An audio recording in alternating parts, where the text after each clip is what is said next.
For a lot of millennials, their first experiences with the horror genre includes Goosebumps and Are You Afraid of the Dark? For a lot of Gen Zers, not me because my mother was a psychopath, their first experience was Gravity Falls.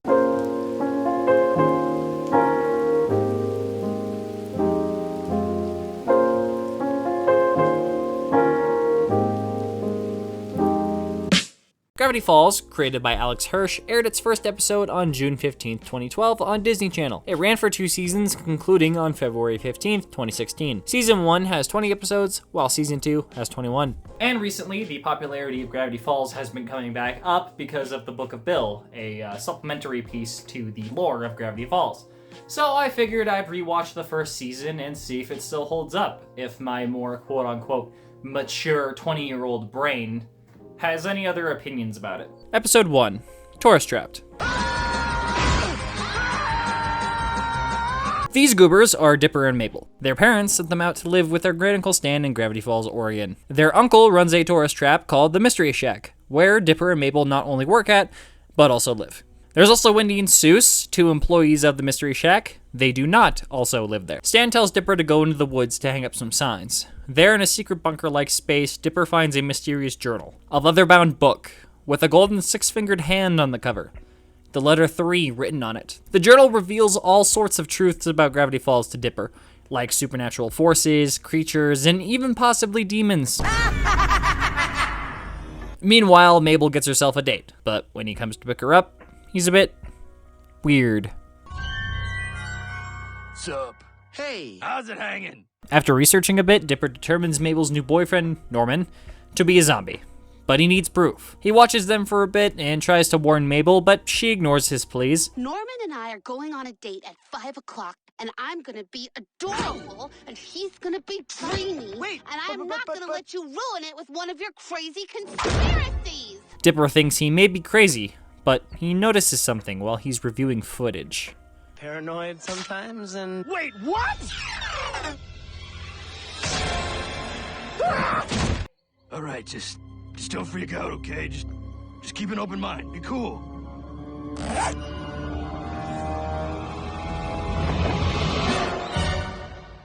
Is this weird? Is this too weird? Do you need to sit down? Yeah, so it was gnomes.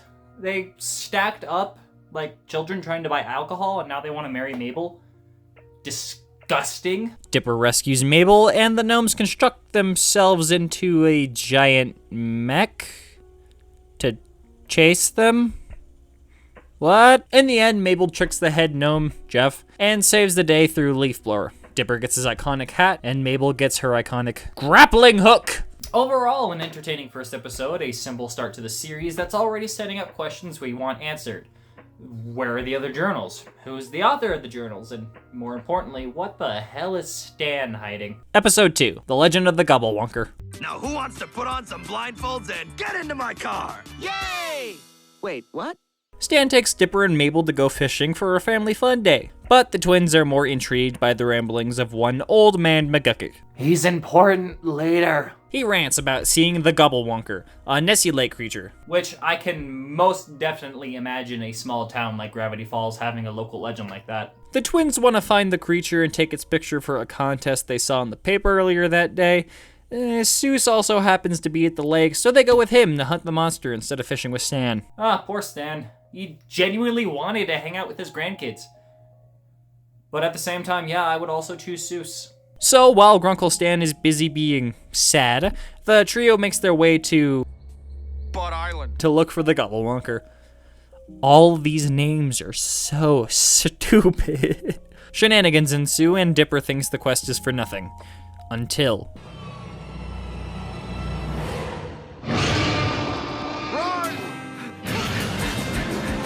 The Gobblewonker chases them all over the island until it gets trapped in a cave, where it's revealed that it's actually a robot constructed by Old Man McGucket, establishing he's not only crazy, but crazy smart. The twins realize their mistake by choosing to hunt a lake monster and go back to Stan, where they spend the rest of the day having fun. Still going strong. I really liked that episode, and the twist was fun, but would it be considered a double twist considering the ending? Episode 3.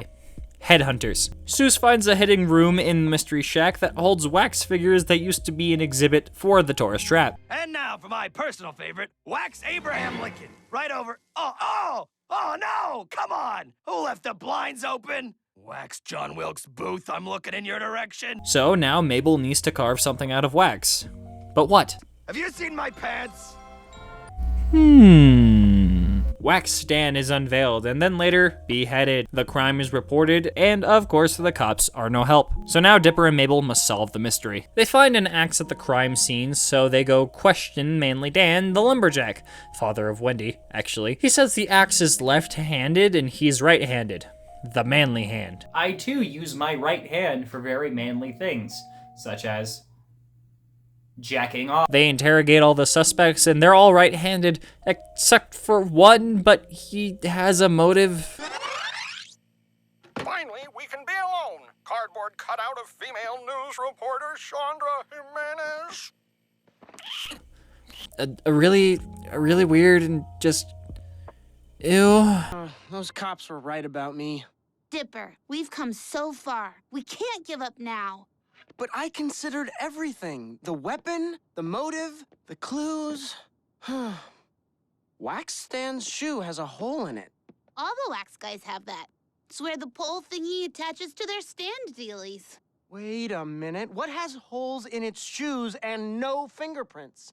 Mabel, the murderers are... Cursed wax figures that wanted to murk the real Stan, instead falling for a decoy. The twins battle the figures, defeating them with the power of heat, and they get Wax Stan's head back. Diving into actual supernatural events instead of a robot or fantastical creatures, Headhunters is a fun time. And we're still going strong. Episode 4. The Hand That Rocks the Mabel. You know, I actually forgot they introduced Gideon this early in the series. I know they were teasing him back in episode 2 with the newspaper, but him being here this soon is just a bit unexpected to me. That being said, I fucking hate this little piece of garbage. If given the opportunity, I would stomp him into blueberry pie.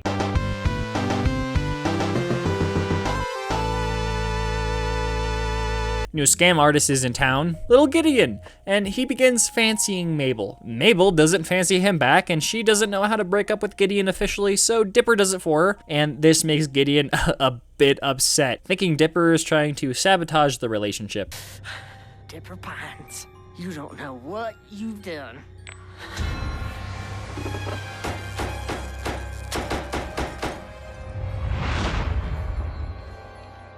You've just made the biggest mistake of your life. Yeah. Turns out Gideon is actually somewhat supernatural, and he lures Dipper into a trap. Mabel brings him down, and the day is saved. She no longer has to get awkward, and the twins can go back to making Seuss into a disco ball. Although now that I think about it, where did Gideon get that amulet? And how did he disco? Episode 5, The Inconveniencing. The first Wendy-focused one, and we're also introduced to her friend group. Lee and Nate, who don't really do much. Tambry, who does something later, but only, like, one time. Thompson, the coolest guy in the group. I would die for you, Thompson. And Robbie. Fuck that guy! They go to a Quentin Tarantino reference. Nice. Also known as an abandoned convenience store. Yeah. They break in, mess around for a bit, Mabel gets perked up. Ghosts. Damn! Who are they gonna call? Meanwhile, I'm not afraid anymore, Mother. Duchess, I forbid you. I may be a duchess, but I'm also a woman. Yes! Yes! In your face, Elizabeth! It's just like my life. In a way. Turns out the ghosts are the couple who own the store. They died via rap music and funky teens. Naturally, they despise teenagers, so since Dipper isn't actually one, they don't feel that hatred towards him, and they make a deal. The ghosts will let them leave, only if Dipper does a silly dance. Well, who wants a lammy, lammy, lammy? I do. So go up and greet your mammy, mammy, mammy. Hi there. So march around the daisy. More! Don't you forget about the baby. Yeah. Besides us being introduced to the second worst character, Gideon, Robbie, we haven't met them yet. This is the first Gravity Falls episode with actual ghosts. Pretty cool. Episode 6. Dipper versus Manliness. Dipper gets humiliated at the local diner, so he goes on a quest to prove that he is, in fact, manly. He meets a group of mythical half-creatures called Manitars.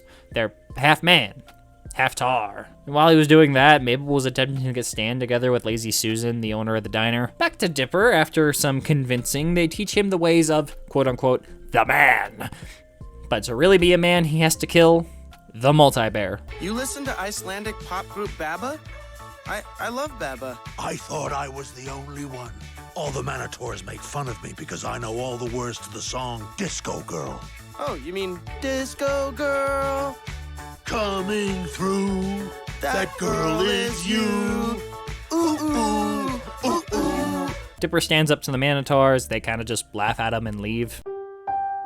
And now, advice from Sky.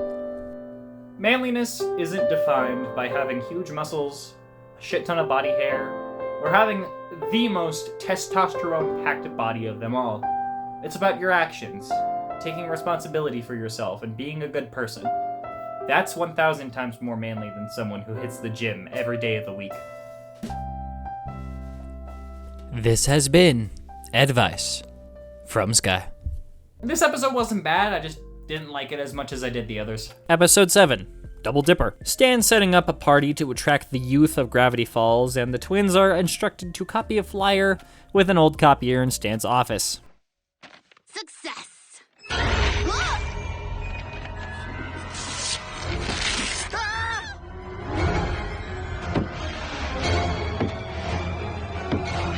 Stay back! Yeah, so it turns out it copies people. Moving on. Dipper wants to ask Wendy to dance later in the evening, so he comes up with an entire complex plan to get the job done. We now return to advice from Sky. Don't do that. Dipper clones himself so he can go party, but he notices Robbie attempting to raise up Wendy. The things that I say scare and confuse me. So Dipper makes more clones to help himself get the plan in motion, but he learns that the best moments with a person are unplanned and decides to ditch his previously constructed scheme.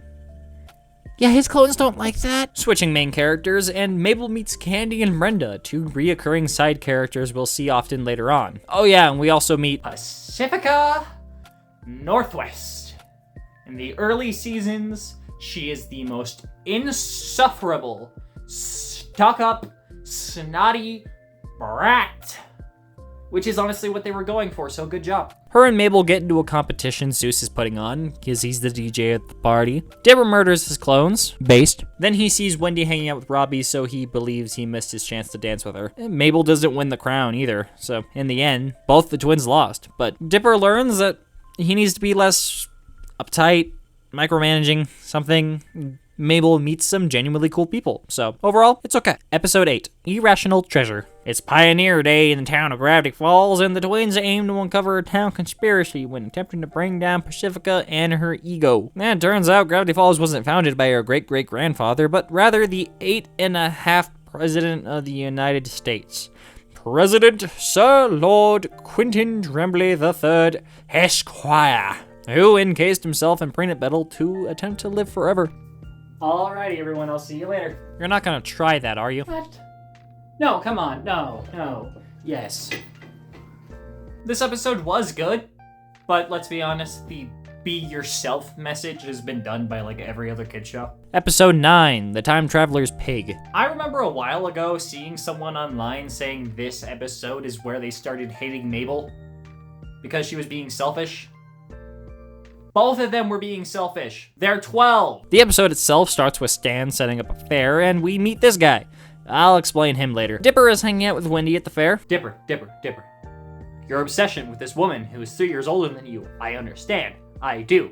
But dude, chill. He attempts to win her a stuffed thing when he gives her a black eye on accident. He attempts to get Wendy some ice, but he bumps into that bald dude from earlier. That's when Robbie swings into, quote, save the day. And he asks Wendy out, and she says yes, making Dipper the big sad. Meanwhile, Mabel wins a pig and names it Waddles. I would die for you. Waddles. Later, the twins confront the bald guy, and we learn his name is Blended Blanded. You guys think he sexually assaults people too? They steal his time travel tape measure, and Dipper attempts to redo the Faraday to prevent Wendy from getting hit by the baseball, but it keeps happening. Dipper finally comes up with a plan, but he needs Mabel's help, and now, because she was there helping him, she was never able to get Waddles. Mabel then also gets hit by the Big Sad, and Dipper learns to take the L and let his sister be happy. Episode 10. Fight Fighters! Another Dipper versus Robbie episode. You know, they've been having their own little arc ever since episode 5. He's been popping up a lot. Maybe they wanted to get the most out of TJ Miller while they had him. Considering his popularity, he was a lot bigger back then. Fuck TJ Miller. Seuss takes Mabel and Stan to an arcade where Dipper and Wendy play a Street Fighter clone. Did they ride with Seuss? Were they already there? Did the twins, Stan and Seuss, go there and Wendy just happened to be there? You know what? I don't know. I don't care. Robbie's also there. Damn it! He's putting up posters for his band. Wait, pause. Why? It's clearly not for a show they're playing. There's no venue, location, or time on the flyer. It's just to advertise his band. What a dumbass. He kicks Dipper off the arcade machine, and Dipper takes it personally. Robbie later shows up at the Mystery Shack to serenade Wendy, but she's out on a camping trip. My phone! You, me, Circle Park, 3 o'clock. Oh, it's on. However, Dipper doesn't want to die, so he hides back at the arcade. Hey, you remember that Street Fighter knockoff cabinet I was talking about a minute ago? Well, there's a secret code on the bottom of the machine, and entering it causes... I guess it didn't work. Seuss? Select your character! Rumble McSkirmish?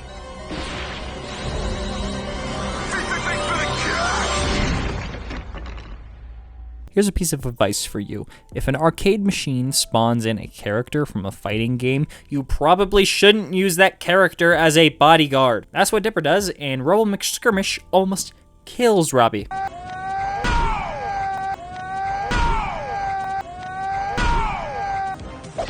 Finish the job already. Dipper just wanted McSkirmish to scare Robbie, so he reveals the truth, and Dipper is royally fucked. He catches hands, and oh, wow, okay. Turbo, Dio, Ultra, Hyper, Mega, Multi, Alpha, Beta, Extra, Uber, Prefix, Combo. After that event, Robbie and Dipper decide to put their differences inside. No, not aside. They just start silently hating each other. Oh yeah, and Mabel was trying to help Stan go over his fear of heights. And I feel great. Wait, let me do a cocky dance just to be sure. La-la-loo, deedly-doo, boodly-boo. And with that, the first half of season 1 is done. Rewatching this show, it reminds me of why I liked it so much. It's unique. It's funny. It's really funny. I'm just glad it still holds up today, considering there's a lot of things from that era that don't. I know I only looked at the first half of season 1, but we'll come back to it. I promise. Thank you for watching, and I'll see you later.